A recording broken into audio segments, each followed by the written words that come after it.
Hello student welcome to my channel आउ एटा हूँ द्वितीय समाप्ति सूचक मान निर्धारण 2026 सप्तम श्रेणीर वार्षिक परीक्षार साहित्य प्रश्नपत्र आउ एही प्रश्नपत्र हिसाब से सप्तम श्रेणीर जो वार्षिक परीक्षा 9/3/2026 अनुष्ठित होगा जाऊँगी यही प्रश्नपत्र हिसाब से एग्जाम हेबो।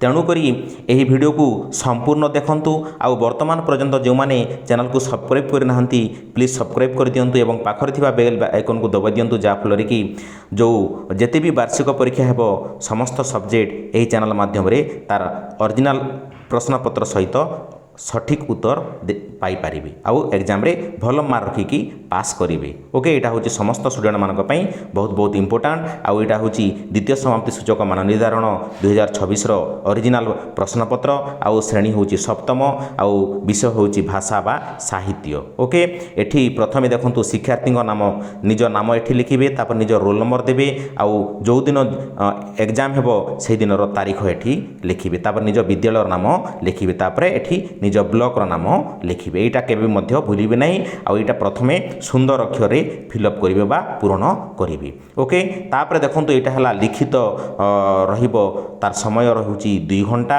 आउ पृष्ठा संख्या होची 7 आउ प्रश्न संख्या रहुची 29 आउ टोटल मार्क रहुची 50 मार्क। ओके आमे 50 मार्क रो आंसर आमे देबा। ओके आमे 50 मार्क रो सठिक आंसर देबा ताहेले आमे ठीक हिसाब से मार्क रखिकी आमे पास करि परबे। देखो तो यहाँ केबे भी मध्य निज नाम तापर रोल नंबर तापर तारीख आउ विद्यालय नाम आउ ब्लॉक नाम एटा केबे भी मध्य भूलिबो नाही। एटा निश्चय तार माने प्रथमे सुंदर अक्षरे फिलअप करिवो आउ एठी जो माने तुम शिक्षक मैंने जो एग्जाम करेंगे से शिक्षक मान दस्खत रहिबो।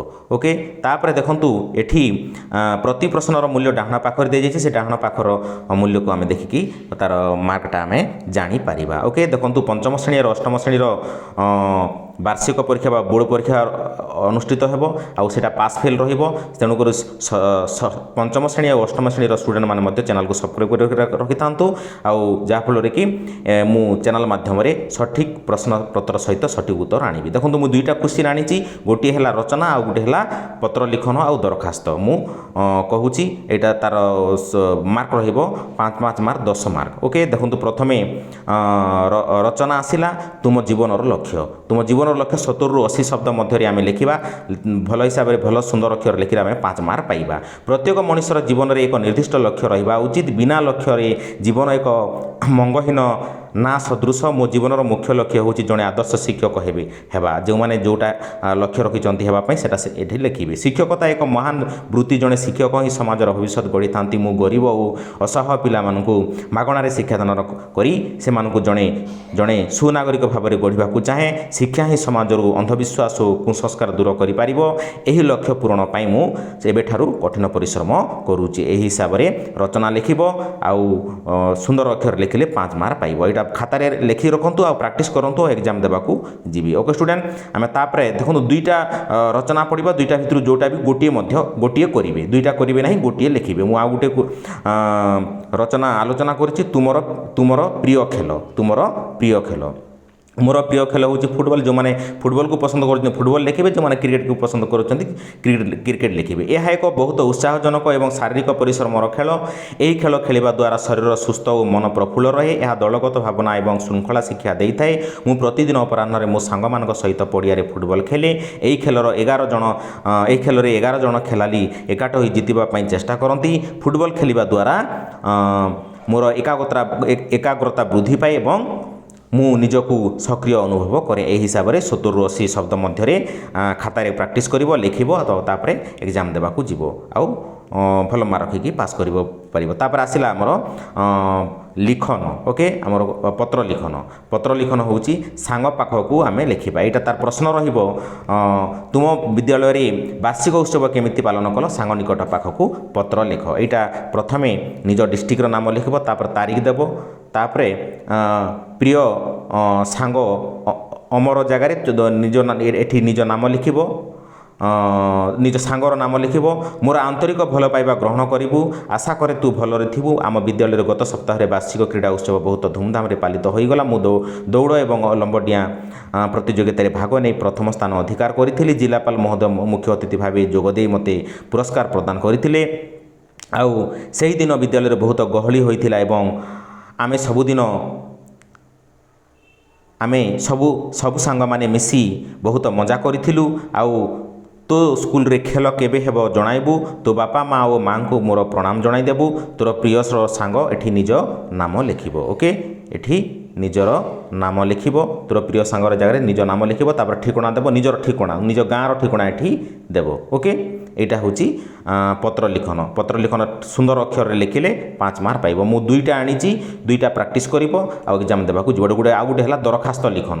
ତୁମ ଭଉଣୀର ବାହାଘର ନିମନ୍ତେ 3 ଦିନ ଛୁଟି ମଞ୍ଜୁରୀ ନିମନ୍ତେ ପ୍ରଧାନ ଶିକ୍ଷକକୁ ଦରଖାସ୍ତ ଲେଖ। ଏଇଟା ହେଉଛି ପ୍ରଶ୍ନ, ଆଉ ପ୍ରଶ୍ନ ମଧ୍ୟ ଖାତାରେ ଲେଖିକି ରଖନ୍ତୁ। ଆଉ ପ୍ରଥମେ ଲେଖିବେ, ଦେଖନ୍ତୁ ଏଇଟା କେବେ ମଧ୍ୟ ଭୁଲିବେ ନାହିଁ। ମାନନୀୟ ଶ୍ରୀଯୁକ୍ତ ପ୍ରଧାନ ଶିକ୍ଷକ ମହୋଦୟ ସମୀପେଷୁ ସରକାରୀ ଉଚ୍ଚ ପ୍ରାଥମିକ ବିଦ୍ୟାଳୟ ଲେଖିବ। ଓକେ, ଏଇଟା ଉଚ୍ଚ ବିଦ୍ୟାଳୟ ମୁଁ ଲେଖିଦେଇଛି, ଉଚ୍ଚ ପ୍ରାଥମିକ ବିଦ୍ୟାଳୟ ଲେଖିବ। ନିଜ ବିଦ୍ୟାଳୟର ନାମ ଲେଖିବ। ଓକେ, ଏଠି ନିଜ ବିଦ୍ୟାଳୟର ନାମ ଲେଖିବ। ଶ୍ରେଣୀ ଶିକ୍ଷକଙ୍କ ଜରିଆରେ ଲେଖିବ, ସେମ୍ ଟୁ ସେମ୍ ରହିବ। ବିଷୟ ହେଉଛି ବଡ଼ ଭଉଣୀର ବାହାଘର ପାଇଁ 3 ଦିନ ଛୁଟି ମଞ୍ଜୁରୀ ନିମନ୍ତେ ଆବେଦନ। ଓକେ, ଏଇଟା ସେମ୍ ଟୁ ସେମ୍ ରହିବ, ପରିବର୍ତ୍ତନ କରିବ ନାହିଁ। ତାପରେ ମହାଶୟ ସମ୍ମାନର ସହ ମୁଁ ଆପଣଙ୍କ ବିଦ୍ୟାଳୟରେ ଦଶମ ଶ୍ରେଣୀ ଜାଗାରେ ସପ୍ତମ ଶ୍ରେଣୀ ଲେଖିବ। ଓକେ, ଏଇଟା ସପ୍ତମ ଶ୍ରେଣୀ ହେବ। ଏଇଟା ସପ୍ତମ ଶ୍ରେଣୀ ଲେଖିବ। ସପ୍ତମ ଶ୍ରେଣୀ ଛାତ୍ର ଏଠି ନିଜ ନାମ ଲେଖିବ। ମୁଁ ଆକାଶ ମହାପାତ୍ର ଲେଖିଦେଇଛି, ତୁମେ ନିଜ ନାମ ଲେଖିବ। ଜଣାଉଛି କି ଆସନ୍ତା 5 ତାରିଖ ଦିନ ମୋ ବଡ଼ ଭଉଣୀର ଶୁଭବିବାହ ଅନୁଷ୍ଠିତ ହେବ। ଘରେ ବିଭିନ୍ନ କାର୍ଯ୍ୟରେ ସାହାଯ୍ୟ କରିବା ପାଇଁ ମୋର ଉପସ୍ଥିତି ଏକାନ୍ତ କାମ୍ୟ। ତେଣୁ ମୁଁ ଆସନ୍ତା ତାରିଖ 4-3-2026ରୁ 6-3-2026 ପର୍ଯ୍ୟନ୍ତ ବିଦ୍ୟାଳୟରେ ଅନୁପସ୍ଥିତ ରହିବି। ଏଇଟା ତାରିଖ ନିଜ ଇଚ୍ଛା ଅନୁଯାୟୀ ତାରିଖ ଦେଇପାରିବ। ଓକେ, ଏଣୁ ବିନୀତ ପ୍ରାର୍ଥନା କି ଆପଣ ଦୟାପୂର୍ବକ ମୋର ଉକ୍ତ 3 ଦିନର ଛୁଟି ମଞ୍ଜୁର କଲେ ମୁଁ ଆପଣଙ୍କ ନିକଟରେ ଚିରକୃତଜ୍ଞ ରହିବି। ଏଇଟା ସେମ୍ ଟୁ ସେମ୍ ରହିବ, ବଦଳାଇବ ନାହିଁ। ତାପରେ ଏଠି ଆପଣଙ୍କର ଆଜ୍ଞାଧୀନ ଛାତ୍ର। ଓକେ, ଏଠି ଆଜ୍ଞାଧୀନ ଛାତ୍ର ଦେବ। ଆଉ ଯେଉଁମାନେ ଝିଅମାନେ ଦେଖୁଛନ୍ତି ଭିଡ଼ିଓ ତାହେଲେ ଛାତ୍ରୀ ଦେବ। ଓକେ, ପୁଅମାନେ ଛାତ୍ର, ଝିଅମାନେ ଛାତ୍ରୀ। ତାପରେ ଏଠି ନିଜ ନାମ ଲେଖିବ। ଆଉ ଏଠି ସପ୍ତମ ଶ୍ରେଣୀ ଲେଖିବ, ଶ୍ରେଣୀରେ ସପ୍ତମ ଲେଖିବ। ଓକେ, ଆଉ ତାରିଖ ଦେବ। ଏତିକି ହିସାବରେ ଏହି ହିସାବରେ ଲେଖିବ ସୁନ୍ଦର ଅକ୍ଷରରେ, ତାହେଲେ 5 ମାର୍କ ଲେଖାଏଁ ପାଇବ। ଏହା ଥିଲା ରଚନା ଏବଂ ଦରଖାସ୍ତ ପତ୍ର ଲିଖନ। ମୁଁ ଯାହା ଆଶା କରୁଛି ସମସ୍ତେ ବୁଝିପାରିଥିବେ। ଆଉ ନେକ୍ସଟ ଭିଡ଼ିଓରେ ଦେଖା ହେବା। ଜୟ ଜଗନ୍ନାଥ, ବାଏ, ଥ୍ୟାଙ୍କ ୟୁ।